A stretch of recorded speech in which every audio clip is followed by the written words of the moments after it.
بسم الله الرحمن الرحيم. hello les fanophiles, hello again. Introduction à système nerveux, introduction for système nerveux. Bzaf les fanophiles m'ont demandé l'unité du système nerveux, donc on a considéré comme si c'est une priorité. Donc avant, on va donc commencer la structure du système nerveux. Donc on a deux systèmes, on a le système nerveux central, on a le système nerveux périphérique. Système nerveux central, c'est bien sûr c'est l'encéphale et moelle épinière, donc etc. Donc c'est le central, et on a le système nerveux périphérique qui est fait des nerfs crâniens et les nerfs spinales. Nerfs crâniens, comme leur nom indique, on a 12 paires qu'il faut, on va l'apprendre par cœur, les 12 nerfs crâniens. Généralement, les nerfs crâniens sont tous parasympathiques. Je rappelle donc, les tous sont tous parasympathiques, les 12 nerfs crâniens. Donc, système sympathique, les nerfs crâniens, les contingents autonomes sont des nerfs parasympathiques, les nerfs crâniens parasympathiques. On a une petite région sacrale qui donne des nerfs, enfin, dans moelle épinière, la région sacrale qui donne des nerfs aussi parasympathiques. Et les autres sont les autres nerfs qui ont un contingent autonome sont sympathiques. Donc, dans le système nerveux, on a les nerfs, on a 12 nerfs crâniens et 12 paires de nerfs crâniens et 31 paires de nerfs spinales. Les nerfs spinales, appelés aussi des nerfs rachidiens. Au niveau de l'unité neurologie, on a plusieurs synonymes, ce sont des synonymes, ancienne nomenclature et la nomenclature récente. Donc, la plus importante, c'est les neurones. On a beaucoup de cellules. On a les neurones qui sont à peu près, si je rappelle, 10%. Et 90% sont les cellules de soutien. Les cellules de soutien telles que, qui sont les gliales. Appelées les gliales, sont des cellules gliales. Le rôle, c'est le soutien de ces neurones, parce que les neurones sont quelque chose qui mêle au mara des princes, les neurones. Parce qu'ils sont fragiles, mais les princes, généralement, tout le temps, ils sont fragiles. Et ils ont besoin de soutien. Et ils ont besoin de, comment on l'appelle. Donc, ils ont besoin de soutien, tout simplement. Le tissu nerveux, c'est un tissu vulnérable, c'est-à-dire, on peut dire hèche. Donc, il a besoin d'autres cellules de soutien. Les neurones sont les cellules de base, les cellules principales de la conduction. Soit la conduction moteur, des afflux moteurs, des potentiels d'action moteur, ou bien des afflux sensitifs. Donc, soit on a des neurones moteurs, des motoneurones, appelés les motoneurones, on a des neurones sensitifs. On va pas aller dans les voies sensitives et les voies de motricité en détail. Les neurones sont myélinisés par deux types différents de cellules. La myéline, pourquoi on donne la myéline? La myéline, c'est une substance protéique et lipidique, surtout. Donc, le rôle de la myéline, c'est donc le mouvement saltatoire, c'est-à-dire augmenter la vitesse de câbles. Les neurones sont comme des câbles d'électricité. On va donc myéliniser pour faire le potentiel d'action de nœud à nœud. Par exemple, au niveau périphérique, dans le système nerveux périphérique, on a type de cellules de Schwann. Cellules de Schwann qui recouvrent, donc partiellement le neurone. Et on a cet mouvement saltatoire de nœud de Ranvier appelé, donc entre les cellules de Schwann et les cellules de Schwann, on a un nœud appelé un nœud de Ranvier. Donc on a un mouvement saltatoire qui augmente la vitesse de transduction. Parce il existe des neurones qui ne sont pas myélinisés, et généralement qui conduit à la douleur, parce que la douleur vient tout doucement, elle est lente, elle est dure, elle est, comment dirais-je, la douleur, donc elle est lente, elle n'a pas besoin d'une vitesse extraordinaire. Donc ce sont des fibres amyélinisées, il y a même la myéline, et la sensation elle est lente, elle est persistante, comme ça. Mais les neurones de la motricité, on a besoin, donc lorsque quelqu'un nous frappe, donc on a besoin d'une action rapide, des réflexes, donc ils sont myélinisés pour augmenter la vitesse de, je sais pas écrit par mètre seconde, mais ils ont une vitesse très, très rapide.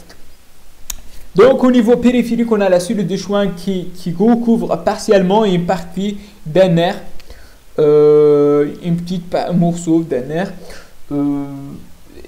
Donc on a besoin beaucoup de cellules de Schwann pour myéliniser un seul nerf, bien sûr.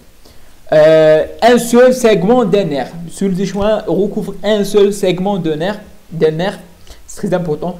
Contrairement aux oligodendrocytes, oligo c'est plusieurs, je pense le mot oligo en latin dit yani some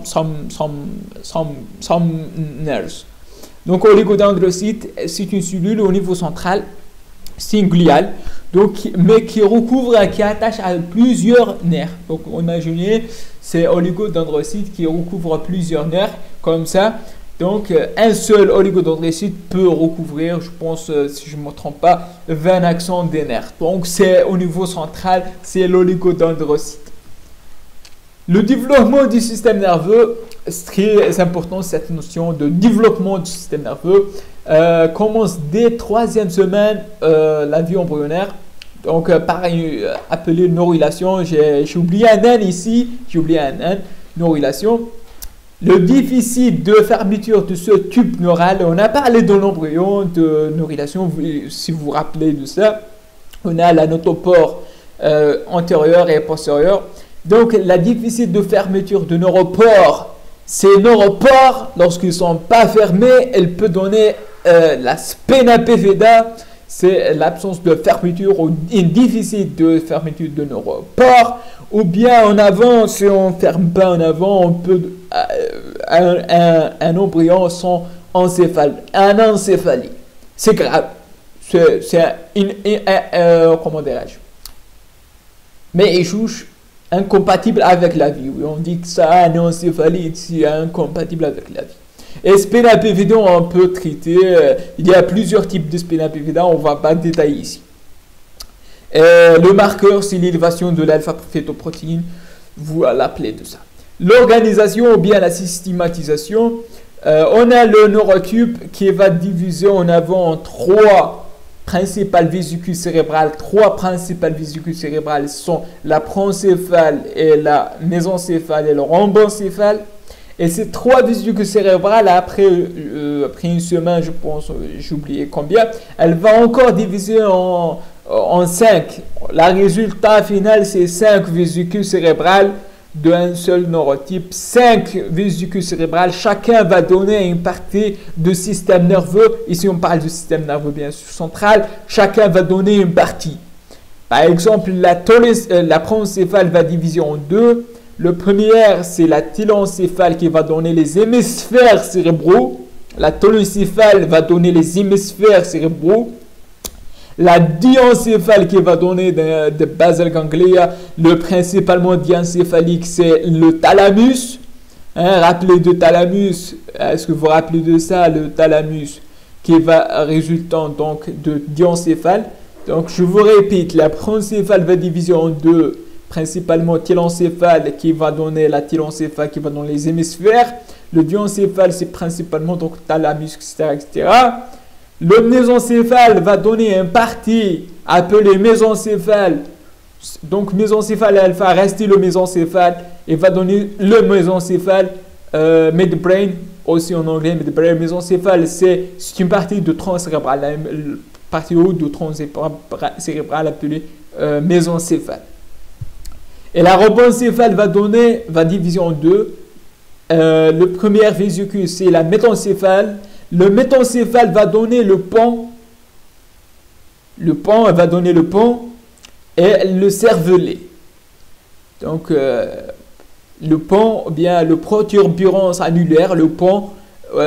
Donc, on a dit, on a plusieurs noms. Par exemple, le pont, protuberance, c'est la même chose. Ou bien le cervelet. Et le cervelet, la métencéphale va diviser en pont et cervelet. Et le reste, c'est le myélencéphale qui va former la myélencéphale, qui va former la medulla oblongata. La medulla oblongata, mot bizarre, on l'adore, des mots comme ça, c'est de la neurologie, c'est medulla oblongata. La medulla oblongata, tout simplement appelée anciennement, ou bien on appelle les deux, on parle les deux, medulla oblongata ou bien la bulbe rachidienne. Rappelez de ça, medulla oblongata. Medulla oblongata ou bien le bulbe rachidien, c'est la partie le plus bas de tronc cérébral. On va parler de ça, de la medulla oblongata ou bien la bulbe rachidien, c'est la myélencéphale. Donc si on veut m'amuser à faire une petite conclusion, on a 3 vésicules, la proencéphale, la mésencéphale et la rhombencéphale. Va diviser en 5 vésicules, la télencéphale, les hémisphères cérébraux. La diencéphale, c'est principalement thalamus ou majawara. La mésencéphale reste la mésencéphale, c'est la partie haut de tronc cérébral. La métencéphale donne en arrière le cervelet et en avant le pan. Et entre les deux, la 4e ventricule, on va parler de ça.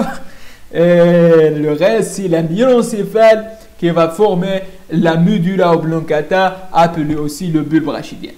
Je veux revenir sur 6 notions parce que ce sont notions, c'est ça, très important. On a 3 vésicules, la proencéphale, la mésencéphale et la rhombencéphale. La proencéphale, elle va donner la télencéphale et principalement la télencéphale, c'est les hémisphères cérébraux. La diencéphale, c'est le thalamus majawara. La mésencéphale reste la mésencéphale et formée une partie supérieure du tronc cérébral.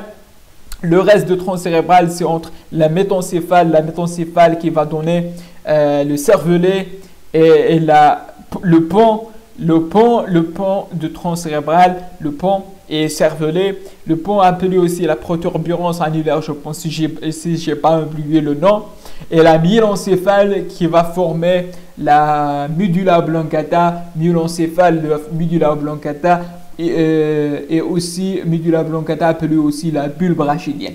Donc c'est ça pour les vésicules cérébrales.